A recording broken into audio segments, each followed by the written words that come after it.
Welcome to the regular edition of the First Look Seminar, and it's the day before the Preakness. We have no Gino Bacola, so I'm going to come to you, Sure Shot Scatoni, first. What's happening, my friend? No fearsome foursome, so I guess it's just the terrific trio.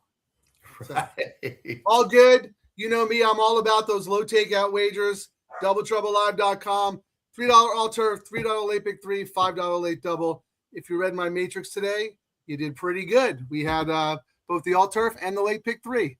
Didn't pay a heck of a lot, but play it multiple times. It pays off very, very nice. So great bets. I can't speak enough about them. So hats off to Santa Anita for giving players like us an opportunity to win more consistently, but also hit big scores. Right. Speaking of big scores, Skipper had a nice play last week on Saturday, closing out the day. And Skipper, double trouble. They're all about those 15% low takeout bets, and they crush them every weekend. Yeah, like Sure Shot said, they're great bets, low takeout. They're fun. We're so glad Santa Anita does it, and we just want to hit them, and we want to hit them multiple times to make a big score. Should be a great weekend of racing, especially tomorrow. Santa Anita's got a great late pick five, and got the Preakness stakes and some other great racing too. So I can't wait to go over the late pick five at Santa Anita. Yep, well, as Skip said, the Preakness is tomorrow, but we are concentrating, as always, on the late pick five at Santa Anita, which starts in race 6. Frankie boy, we're coming back to you to kick it off. State Bred Maiden 12-5 starting it off. What's your thoughts here in race 6? Well, let me talk about the sequence in general for just a second. It always scares me when a sequence looks very logical to the way I handicap. Not necessarily chalky horses, but horses that just jump off the page to me. I'm not going to be right in all 5 of the races with my strongest opinion, right? So I'm going to rely on you guys to be a little bit clever because I do have strong opinions in 4 of the 5 races. The nightcap is a little bit of a scramble for me, but if I'm going tight and I'm right about the early races, I'm going to have tickets where I can open it up into the last leg. And if I'm wrong about my strong opinions, what do? We come back, late pick 3, late double, or even the late pick 4 if you get knocked out of the first leg. So I'm all about the 5 here, Conquest Sioux. I know there are some others who look interesting and who have every chance to win, but we talk a lot about this on the show, how barns go hot and cold. They run through their conditions. They're pointing to a certain meet. Skip mentioned Andy Mathis a couple of weeks ago. He was unbettable at Hollywood, on fire to start the Classic meet. Unbettable at Classic, on fire to Hollywood. Getting his stock geared up. He's hot. Look at Peter Urton. I mean, this guy is – not that he was terrible during the Classic meet, but he was, just steady 12% or whatever. He is sending out live horses. I actually liked this horse last time against much tougher claimers. Those were open 20s. These are Calbred 12.5. Jaramillo has ridden this horse 3 times. He's not going to get off now for the money run. I am all about this horse. I think if you want to single in this race, that's the horse that I would single with.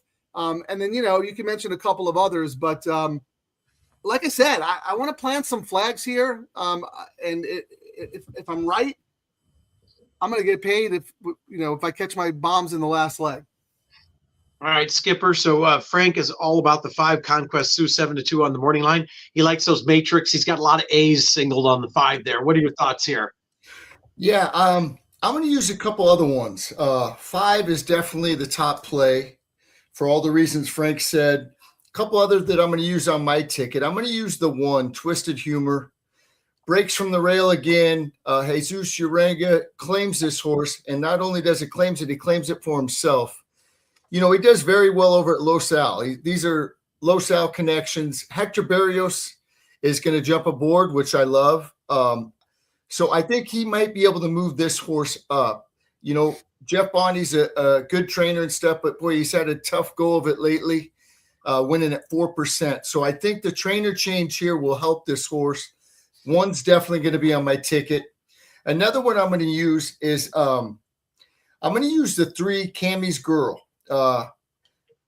This horse goes from route to sprint, which I like. It should have that stamina if these get a little late, two best races of her career were both sprinting back at Del Mar to break or start the main, and then when Dan Blacker had it back in February. So I just think with the drop in class, the cutting back in distance, I'm going to use the 3 also, and then the 5's the other one. I'm going 1-3-5 to start things off. All right, so 1-3-5 for Skipper, and looks like maybe the 1 gets the lead early, or maybe the blinkers on with the 2-horse keeps them company early. Sure shot. Yeah, that's kind of how I saw it. I wasn't as bullish about the 1 as Skip was, but if Skip's giving that horse a push, I mean, I'd be silly not to use. And I do have my A's and B's here. I do have Cammie's Girl as a B.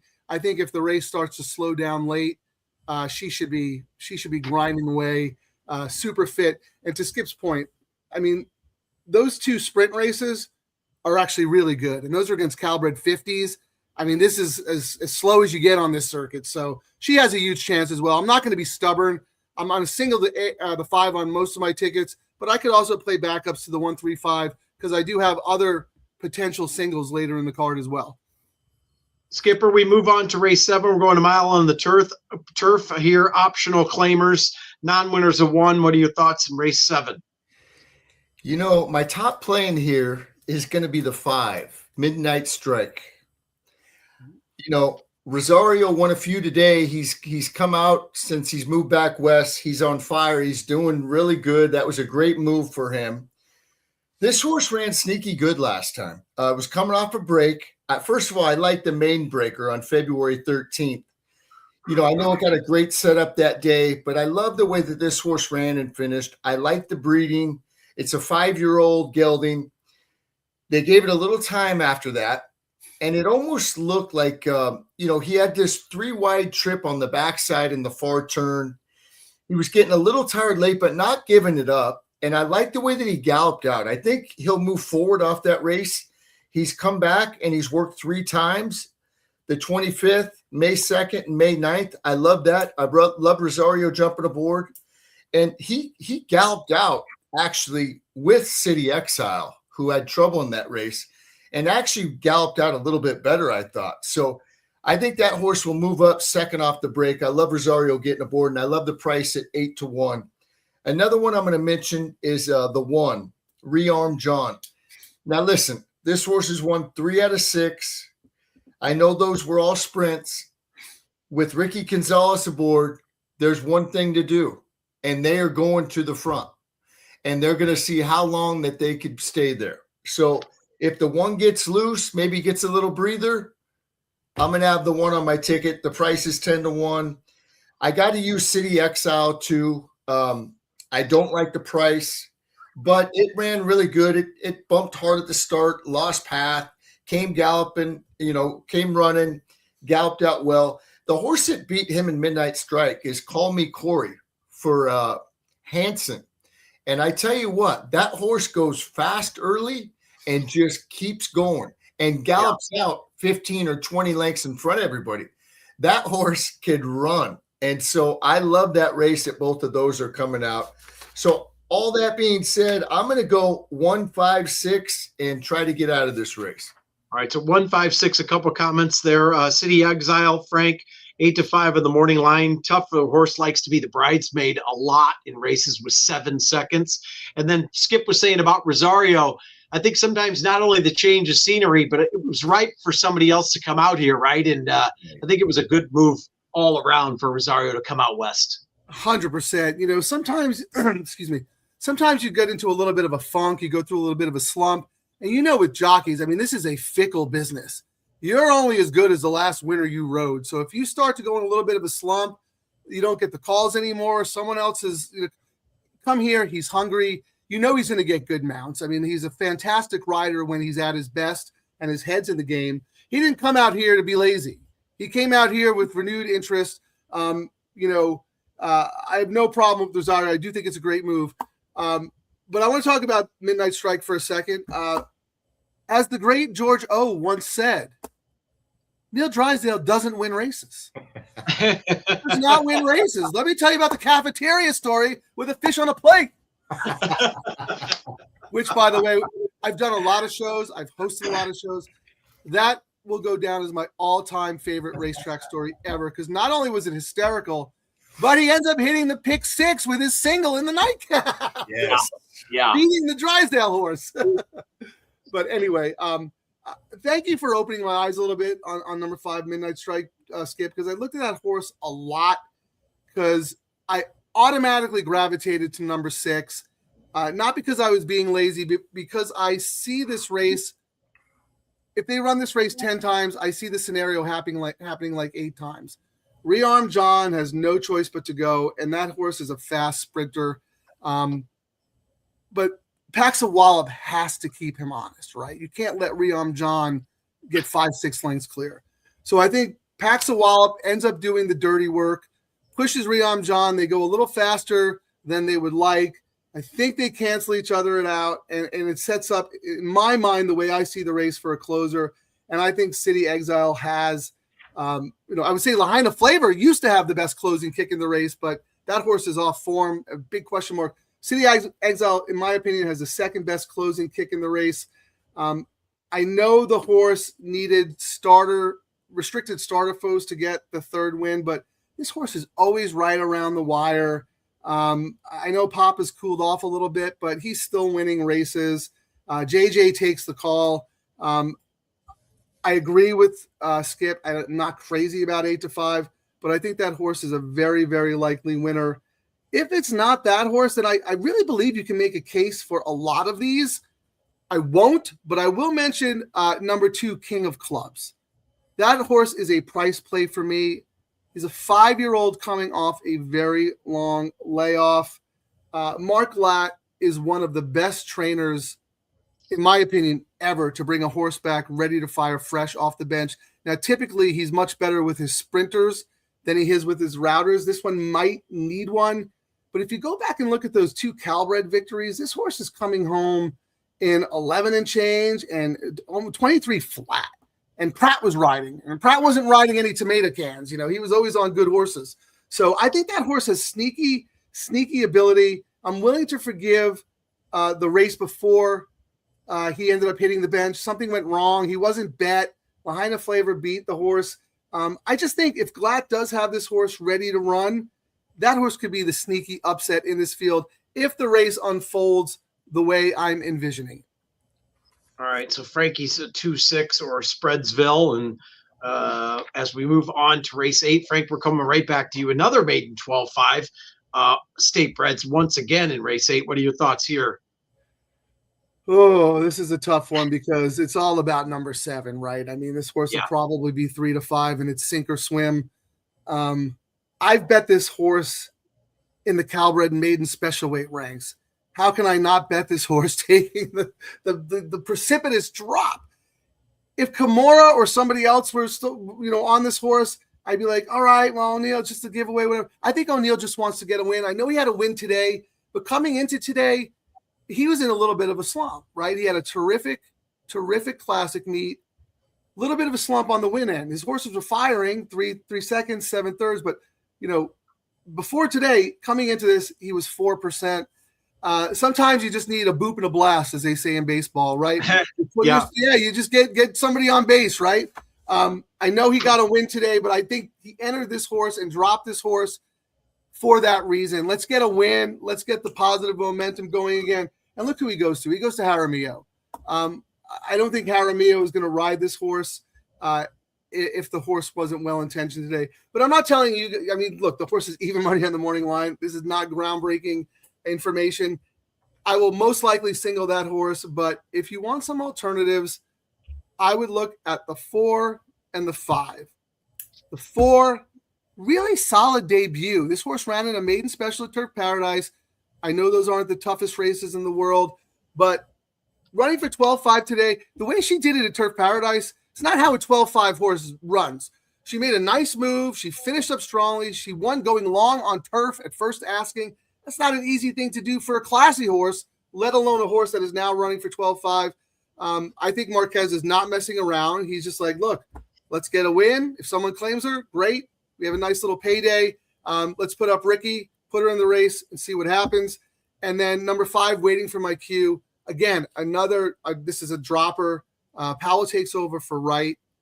Blaine Wright debuted her against much better horses, and she took money in that race. So she was well-intentioned. So somebody liked something that day. It's coming off a long layoff. Look, this isn't really Powell's jam. This is not what he excels at. But again, she's a 4-year-old. He's going to put this horse where she can win. So those would be my alternatives.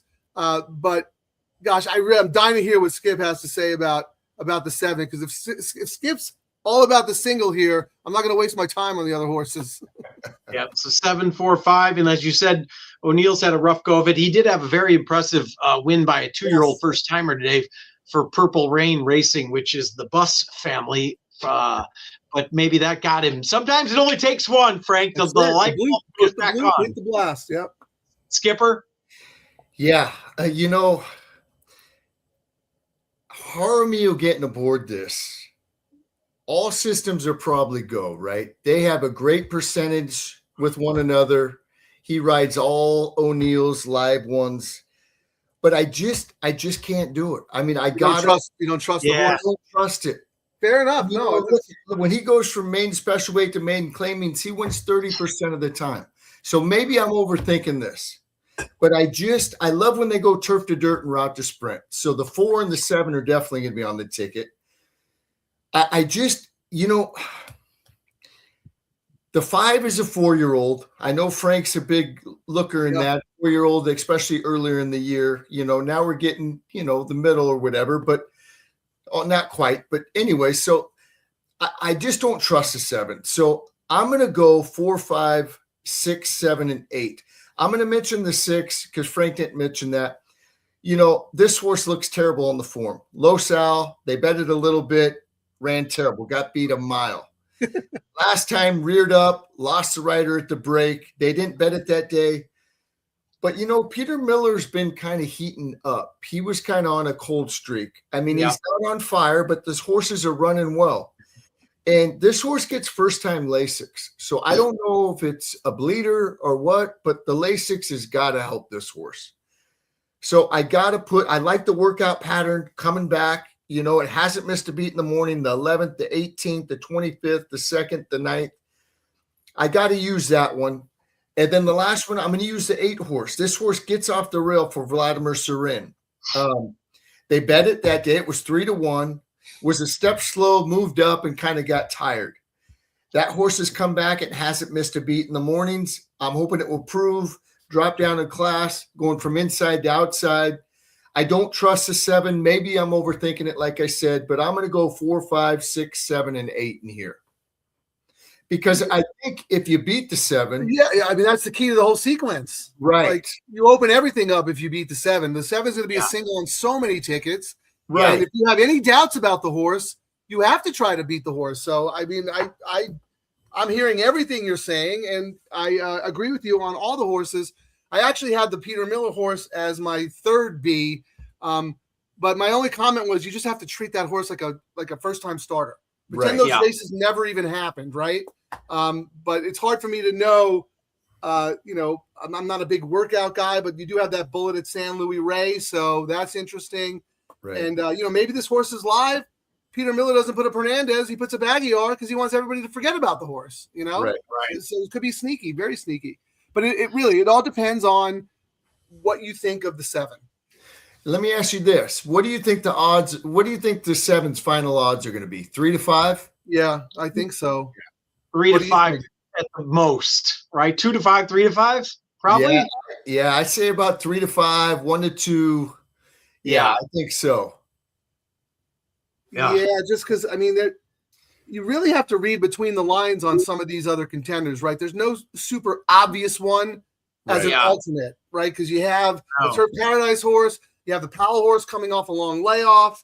You got the Serin horse who didn't ran half a race, but broke from the rail against Tougher, right? These are horses that a lot of people are going to gravitate toward. So the easiest thing to do, the path of least resistance, is the even money single 3-5. But beating that horse is the key to everything. Yeah. Exactly. Yeah, I don't know. It's fascinating. Or you go 3 A's, Frank, and you just hammer it. Yeah, no, I wouldn't do that. I wouldn't do 3 A's with an even money shot. I would No, single no, it. I'm kidding. Yeah, no, wouldn't. I know, but I like it because I want to mention this because I'd like to talk this kind of strategy because sometimes I forget myself. But I would recommend if you could play that horse as an A if you really like it, but you should have some backup tickets going because if Tate Bats doesn't win and then your A's win the rest of the way and this thing pays $18,000, you're gonna be sick. Yep, no doubt. Yep. All right, whose turn is it? I forgot. Race 9. We're going down the hill in the misdirection. Skipper, what are your thoughts here? We always love the down the hill races. Good race here, full field. Any thoughts? My thought is I'm going to try to beat Queen Maxima. I don't know if we can. I mean, she's a freak. She's a monster. She's won 5 out of 7 coming down the hill, 8 out of 15 lifetime. But here's the thing. When they gave her time, she came back in the Monrovia.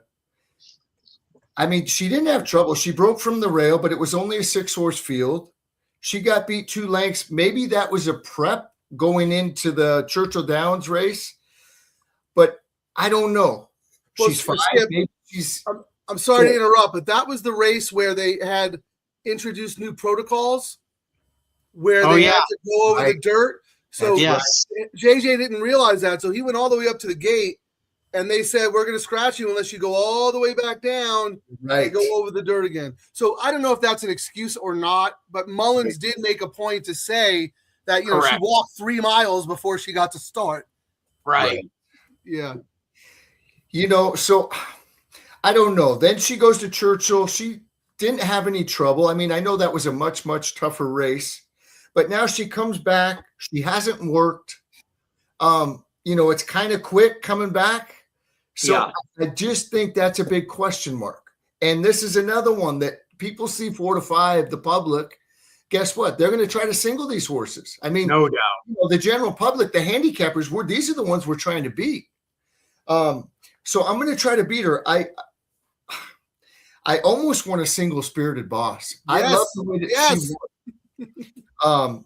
And that's what I might do. At least on one of my tickets. Her first time, I thought she would like coming down the hill. And boy, did she ever. I know, listen, turning for home, the Red Sea opened. She just stayed on the rail and it opened right up for her. But still, she showed some gameness, getting up and catching Amarita, who was on a lone lead that, and then what I really liked is the way that she galloped out. I know a lot of people don't really pay a lot of attention or think they're overrated gallop outs. I'm a big gallop out believer. And I love the way that she galloped out. She loves to win. And look at her races. I mean, she's good. She's won 5 out of 10, 3 out of 6. She got beat by Sweet Rebecca, that really nice Brendan Walsh horse. And then there was a couple that she had trouble, but this 6.5 hits her right between the eyes. And Money Mike Smith rode her great. I think he's going to ride her great again. She's the only thing that I thought about, like, did they keep her out here? But they didn't. They shipped her back cross country to Florida. But look she worked on the 3rd and worked on the 9th 6 days later. Yeah. And then they bring her over. She's got to be doing great, right? Otherwise, they wouldn't do it. So she's going to be a single on one of my tickets. But the other one, I'm going to mention a couple others. I'm going to mention the 3 who comes out of that same race. Amarita for Richard Mandela. His barn is starting to heat up. He had a winner today. This horse ran really good, led every step of the way, got beat by Spirited Boss. I know there's other speed in here, but that horse doesn't need to be on the lead. It's got some versatility. 6 to 1. Got to be on my ticket. Queen Maxima, I'll put on my other ticket. And then I'm going to put Antifona, the 7 at 20 to 1 on my spread ticket, just because she has won coming down the hill before. I like the Wilshire race that she comes out of with Rashmi. I like her cutting back in distance to this hill, which she likes. If they do happen to go real fast up front, she's going to come motoring home. I don't know if she could get there, but on one of my tickets, she's going to be on. And then Certitude will be on the other one. Just breaking from the outside. John Sandler's had a tough meet. but he puts Rosario. They both won one today, I believe. That's right. Yeah. Taken from the outside. So my single on one ticket's going to be Spirited Boss, and I'm going to come back and play another one, and I'm going to use the 3, 6, 7, and 9. Frankie, we always talk about obviously the hill being, the horses either love it or hate it, and so you got Spirited Boss there, and then obviously Queen Maxima, who's so talented and so classy, but she just traveled across country and ran 2 weeks ago. So, and another huge favorite. So, your thoughts? Yeah, I say this all the time with these downhill races. I always start from the outside post in, because the outside post has a significant advantage because of the dog leg and the way the course is configured. It's unlike any other course in America. And to Skip's point, they either love it or they hate it. And look, I know Jeff Mullins had an excuse for Queen Maxima, but Spirited Boss was awesome that day. I mean, there was zero pace. Amarita was walking the dog. It was a glacial pace.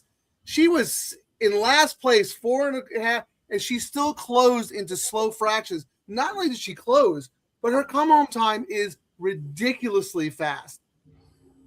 Jose D'Angelo probably said, I'm going to ship her out there. She's doing good. Let's win the race. Come back and we'll point to another race on the East Coast. He goes, no. I'm going to send her right back. Right. So I thought the same thing, Skip. I was like, I want to see if she stayed here. No.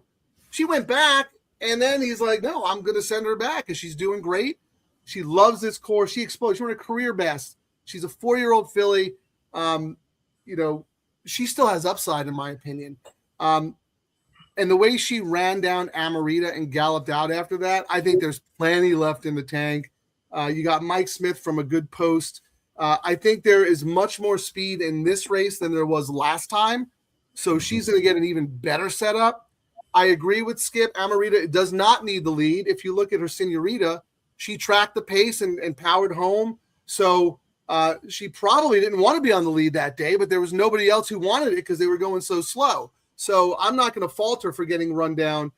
I think she's a sneaky one for underneath, like on a B ticket.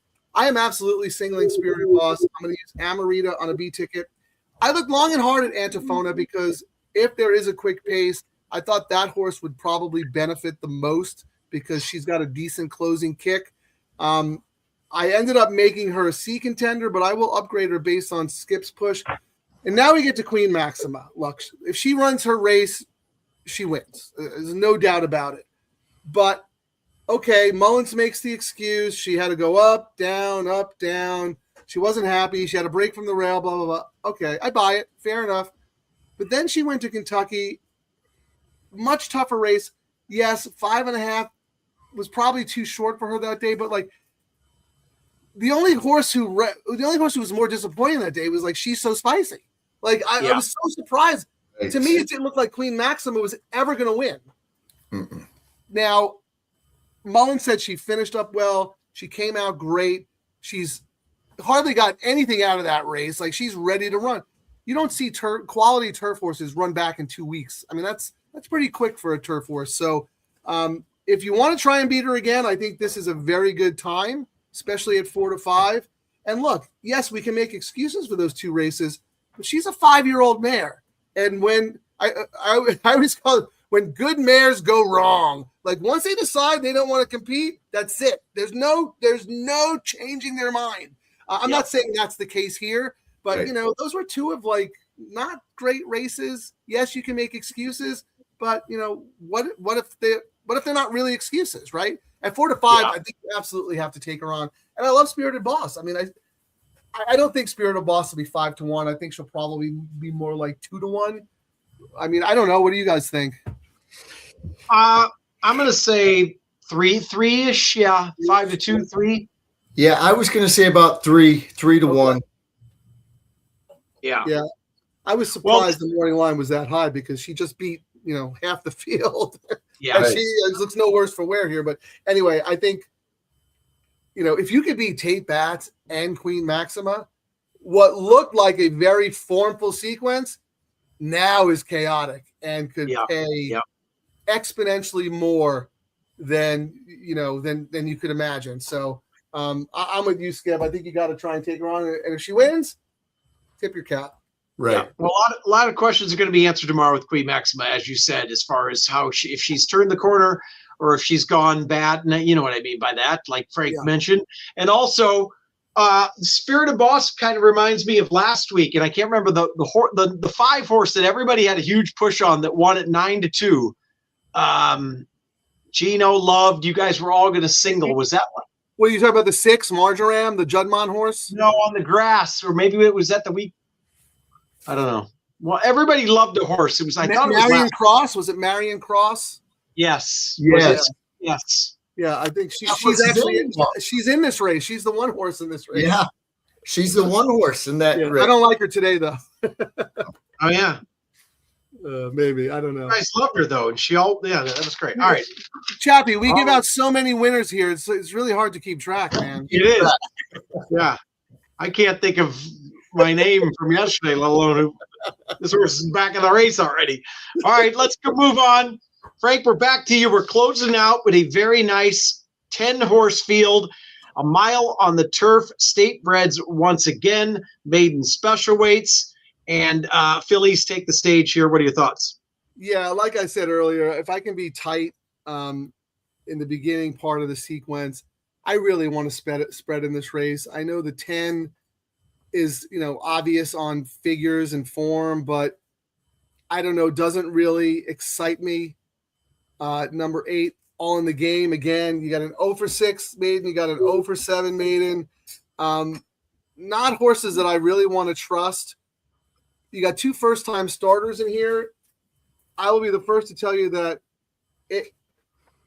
someone would need to hypnotize me to bet a first-time starter going long on the turf, but that might just happen tomorrow because I don't really like any of the experienced runners. I think this is a pretty, this is not meant to be derogatory to anyone at all, but I think this is a weak group for this level. And hence, like if this was a more competitive race, I don't think Tis Sunrise would ever be 2-1 in a more competitive field. And same with All in the Game. So here, I'm going to use that Carla Gaines firster. She doesn't win first out very often. I dug deep on Formulator with this one because I really wanted to find something sneaky. Look, over the last 5 years, she's 8%. She's had 59 starts, horses debuting on turf. She's got 5 wins, but they were all in turf sprints. In the last 5 years, she's only debuted 6 horses going long on turf. She hasn't won, but she did have a horse run a very good second and then come back and win his next start. But here's the thing. If you look at the sire's Liam's Map. This is not your average Calbred. Liam's Map stands for $50,000 in Kentucky. I mean, This is not, your $2,500, Calbred sire. This is a quality sire. The dam was trained by D'Amato. She was 0 for 2 on the turf, which I don't love, but she did win one race, and that came on the synth. And, it depends on where you stand. Some people think if the horse can run on synth, the horse can run on turf, but da-da-da-da. But anyway, just based on that, I think I have to use the horse. Mullins has a firster in here. Again, it's not his jam, but if you remember earlier in the meet, he had a debut winner going long on turf. I said this horse has to be a stakes horse. The way she won that day, came back, beat older winners in an N1X the next time. Quality horse. So if you have the right horse, you can get it done, right? Carla Gaines and Mullins, awesome trainers. I'm going to use both those firsters. And then the other horse I want to mention, just real sneaky, number 7, Jacqueline Lucas. This horse is a full to Johnny Padres. And Johnny Padres earned $564,000. He was an awesome turf horse. He was mostly a sprinter, but he had form around 2 turns. He was very, very versatile. She got on turf for the first time last time. I actually liked her. I bet her at 5-1. It didn't work out. She made a mess of the break. She broke from the 1 hole, throw out that race.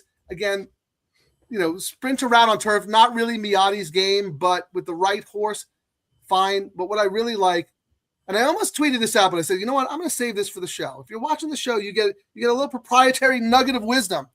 And I don't know if you guys agree with me or not. I'd love to hear your opinion. I think Antonio Frezu is probably the best underrated rider we have. I mean, this dude is so good, and no one's ever like, oh, well, Frezu's riding, the horse is going to get hammered. His horses never get overbet. He always gives you an honest ride. He's super competitive. I think he rides the turf course as well as anyone, and he sticks with this horse. So I think that's the real sneaky one. And again, like I said, if I'm really tight, I can use the 10 and the 8 and then go 7, 5, 6. And, if I catch something here with the firster or with Jacqueline Lucas, maybe I do okay. A little bit of a guessing game for Frank here to close it out. Like he said, hopefully he's got quite a few deep to had in the last leg. Skipper, do you have any strong convictions in race 10?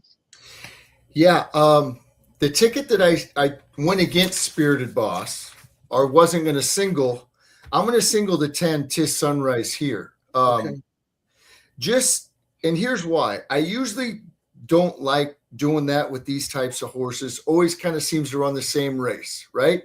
Makes that move, looks like it's going to get there. Once it gets to the horses in front of it, kind of, like runs with the pack. Yeah. But this race is so bad to me. She's a 4-year-old. Most of these are 3-year-olds. Yeah. And her last race was her best race.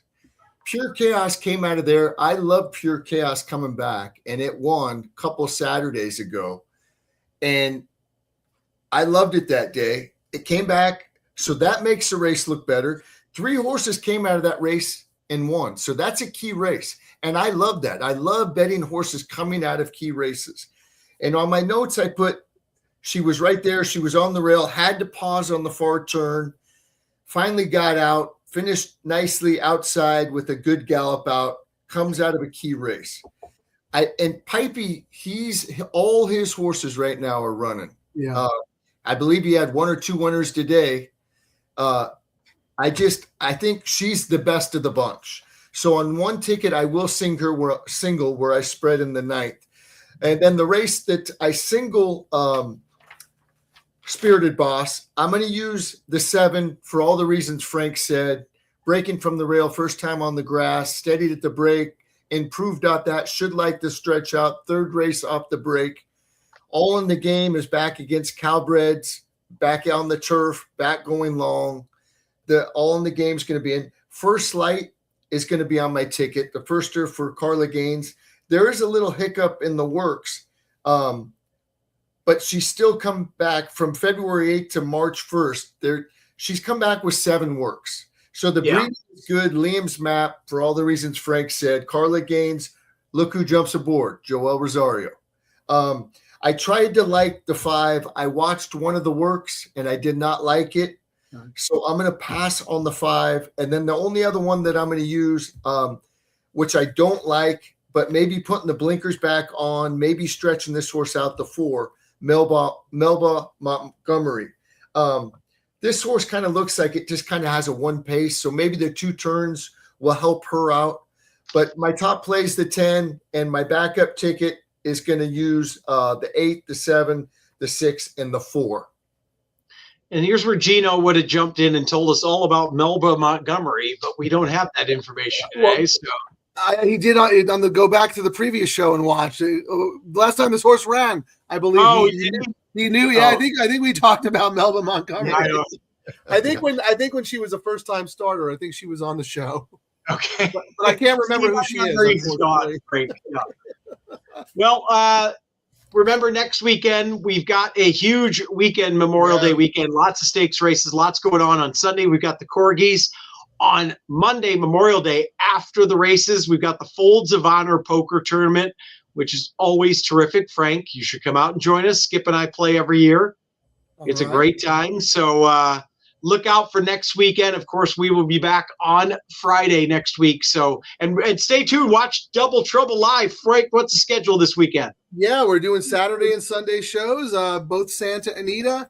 While everybody is either riding high from all the money they made in the Preakness or looking to get out, we'll just be getting started with Santa Anita. We'll play those low takeout bets to the bitter end. So join us tomorrow.